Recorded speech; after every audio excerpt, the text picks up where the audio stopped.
Hey everyone, Colleen and I just wanted to check in with you this week and see how you're doing. I know we've had some conversations with this new normal. How do we thrive in this next season rather than just survive?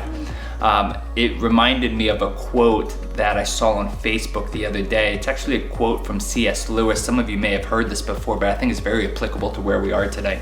Listen to what C.S. Lewis says. He says, "The great thing, if one can, is to stop regarding all the unpleasant things as interruptions of one's own or real life. The truth is, of course, that what one calls the interruptions are precisely one's real life, the life God is sending one day by day. What one calls one's real life is a phantom of one's own imaginations." And I thought how true that is, because I'm hearing a lot of language today. Oh, I can't wait until we get back to normal. I can't wait until we get back to real life. This is real life. Yeah. This is the day in which we are giving. We're going to rejoice and be glad in it. And how do we work through it? I know last week I was out of town for a couple of days as more stringent measures were taking place with social distancing and the coronavirus. And as I was away for a couple of days, Colleen and I hadn't talked too much. I hadn't talked with the kids so much. And so I was really looking forward to coming home and spending time with them. And I had this plan of what that welcome and reception would look like when I came through the door. But as I came through the door, there was something that really just tripped my trigger. And that reception I had planned in my mind kind of went out the window. And it really forced Colleen and I to just have a good conversation of, okay, how can we support one another? How can we thrive in the season rather than just survive? Yeah, so what we did was we kind of sat down and came up with 5 practical steps or suggestions that would really help us grow during this time and thrive instead of just enduring and surviving. Okay. So one is when we come to the realization that our spouses are a great gift from God to us, but they cannot be God to us. When we realize that first, I feel like everything else falls into place. When I'm going to God to meet my every need, God to give me peace, God to give me patience, God to help me forgive, all of these things, when I go to God for that, that really takes up the pressure off our spouses to have to meet and be our everything. So this is going to look different for each of us. For some of us, it is getting time alone with God outside, going for a run, being in nature. Some of us, it's turning on music. Maybe it's listening to worship music. Others of us, it's meditating on His Word, finding scripture and just letting that speak to us and soak in. And then it could be prayer, just getting alone with God and just praying, having a conversation with Him. So let God meet your every need. Philippians 4:19 says, "My God will supply all my needs." And when we go to God to fill us, that takes a huge burden off our spouse to be our everything. Right, you've heard me kind of use this phrase before, that God is my number one and my spouse is my number two.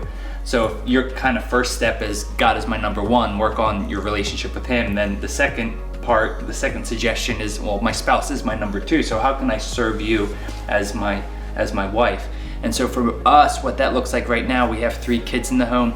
I know that Colleen spends a lot of time with the kids. Right now she's even teaching our kids, and I love you, babe, but I know that's not your gift. Definitely not. And so what that means for me as a husband and as a father who is working from home in this season is, okay, I need to take the kids off your hands for a little bit. So if I can do that for 30 minutes at a time, whatever it is I'm working on, it can wait for 30 minutes. I'm going to take the kids out of the house. I'm going to take the kids out of your hair so that you can have time to kind of recenter, refocus, get that relationship with God going so that everything else falls into place. I know that's what that looks like for us right now. How can I serve Colleen? Because at the end of the day, I'm called to love you and to serve you to the best of my ability, no matter what you do in return. And so how do I keep my spouse my number two? Yes, that's good. This is really a practical one for the third one. It is using this time to have meals together around the table. For us, we chose this to be dinner. And so I know in the busyness of life for us, it doesn't happen every night. We have kids who have practice, Jason has meetings, we are running here and there, so we don't always get to sit at the table together. But now that we have all this time together, stuck in our house. We said, hey, we're gonna make the best of it. Let's sit down, let's have dinner together, let's put our phones away, laptops away, kids, whatever they're working on away, and let's share a meal as a family. And then we ask these just 3 questions that we go around as a family to start conversation.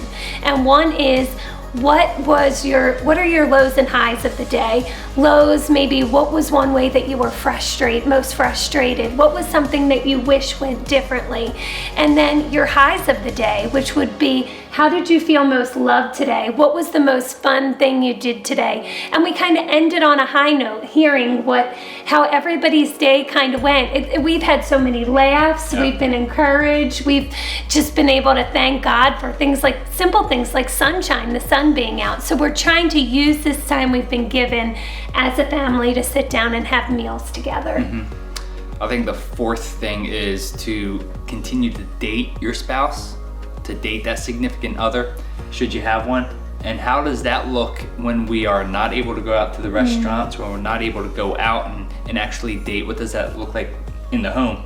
And so for us, we found ourselves over the last couple of weeks turning on the TV and watching the news and trying to stay up to date of everything that's going on, to where we had to say, you know what, let's not do that every night. Let's actually pull out a board game. So a couple nights ago, we started checkers, and if you know Colleen, she is super competitive, and I crushed her on the very first checkers game. But then she came back and said, we're playing again. She crushed me. I get super competitive. So I think we're up to like a best of 9 series right now on checkers. But it's a good opportunity for us to really put everything away, just kind of focus on one another as we're doing something kind of mundane, playing checkers. We had a couple drinks that we were enjoying, and just getting to speak and spend time with one another. And so how do we date our spouses in this time of social distancing? Yeah, that's a good one. And Jason laughed at me for my phrasing on this next one, but hey, I'm putting it out there. Number 5 is, if you want to keep it fresh with your spouse, you need to stay fresh. And I know that sounds so funny, but really, I know last week, as we were kind of just going through survival mode, trying to get out of that, like we had stayed in our pajamas all day, Jason didn't shave, all these things. I said to my kids, like, when was the last time you brushed your teeth? And they were like, oh, they had to think about it for a minute. So just for your own mental state, the fact of, okay, have a routine, get up, eat breakfast, shower, put on normal clothes. Maybe it's putting on a little lipstick or chapstick or whatever, just for your own mental state to feel like, okay, you feel good about yourself. So that is a 5th practical step that we throw out there. Yeah, I know this is one that I need to do, because it's very easy for me to come downstairs in the morning, grab a cup of coffee, take it right up to my computer, and get sucked into whatever tasks that I need to do. So this has really been helpful for me, and babe, I really appreciate you looking fresh right now. Thank you so much. Thanks. So let's just recap real quickly some kind of practical thriving guides, suggestions over these next couple of weeks. Number 1, let's keep our relationship with God. Number 1, let's dig into His Word, pray, spend time with Him.